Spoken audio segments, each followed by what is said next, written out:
You ever notice how every tech debate online eventually turns into a shouting match about certifications? One side says certs are a waste of time, and the other side says you'll never get hired without them. And here's the truth. Certifications can help, but they're not the golden ticket they used to be. And if you're pinning your whole career on a badge, you're probably missing the bigger picture. I didn't start out with a lot of certifications. I started out as a regular guy who could simply follow instruction, keep calm under pressure, and ask questions when I didn't know something. My training taught me how to move with purpose, but it didn't really teach me what a subnet was. And I broke into tech because I had a security clearance and a willingness to learn. Not a fancy degree or a fancy background, just really stubborn, and I had a habit of reading the docs. But over time I picked up a few certs like the Security Plus and the CISSP, the AWS Security Specialty, an NVIDIA certification, and a handful of other certs. And some helped me get past HR and some helped me learn, but none of them really made me an expert. So here's what we're breaking down today. What certs actually do for you in 2026 and what they don't. While learning in public and building a real project portfolio matters more than ever. Which certs are still worth your time, how to actually stand out without relying on a cert. Let's get honest about what certs are. A certification is just a signal. It tells a recruiter or a hiring manager, hey, I know enough to pass this test, and that's it. 2026, most big companies use automated screening. So if your resume doesn't have the right keywords, like the Security Plus, AWS Cert, CISSP, whatever it may be, you might not even get a call back. Certs can help you get past the first filter. They can show you're serious about learning, but they don't really prove that you can do the work. I've seen people with 5 certs, like myself, who can't explain certain concepts. I've also seen folks with no certs and a really good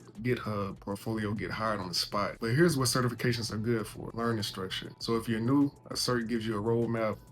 You know what to study, what to practice, and what to expect. Screening. HR and recruiters still use certs as a filter. If you want to work in the government, finance, or a big enterprise, you'll probably need at least one. It's good for starting conversation. A cert can get you in the door, but it won't keep you in the room, if you know what I mean. And here's what they're not good for: proving real skill. Passing a multiple choice test doesn't mean you can troubleshoot a broken pipeline or secure a prod environment. The market is flooded with people who have certs. What matters is what you can actually do. Let me give you a real example. So a while back, I was reviewing resumes for a cloud security role, and we got about 200 applications. Half had Security Plus, the other half had AWS Solutions Architect or some other cert. You know what made people stand out? A link to a GitHub repo with real projects, or a Notion page. Here's what I built and why. One candidate had a post about how they fixed an S3 bucket policy, and another one had a public repo with Terraform module and a README explaining their design choices. Brought those folks in for interviews. We asked them to walk us through their projects, explain their thinking, and talk about what went wrong and what went right. But the certs did get them past the filter. Projects got them the job. I've seen the same thing in AI and machine learning roles. Someone with an NVIDIA cert and a public notebook showing how they trained and secured a model, that's golden. But someone with just a cert and no proof of work, that's a risk. And here's what most people miss. Learning in public is a superpower.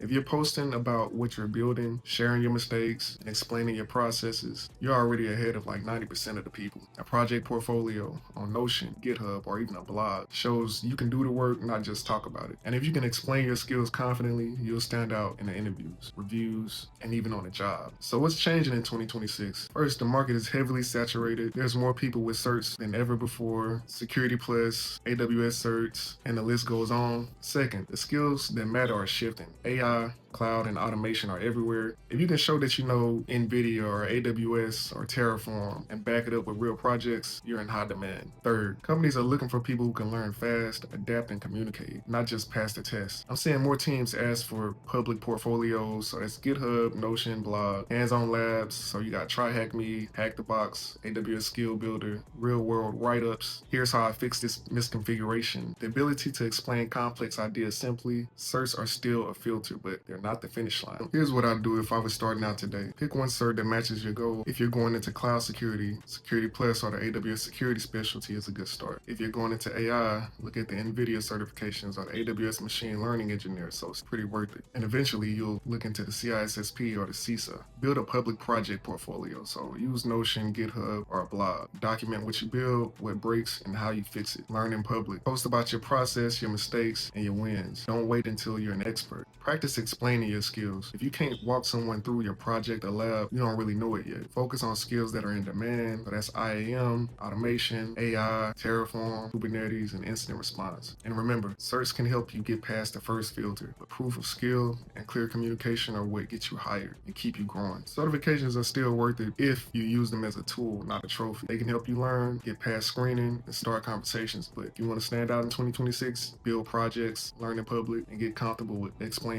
what you do. That's what really matters. And if you liked what you heard today, let me know if you want more content like this and subscribe. Also subscribe to my newsletter below. I have free content. Make sure you check it out.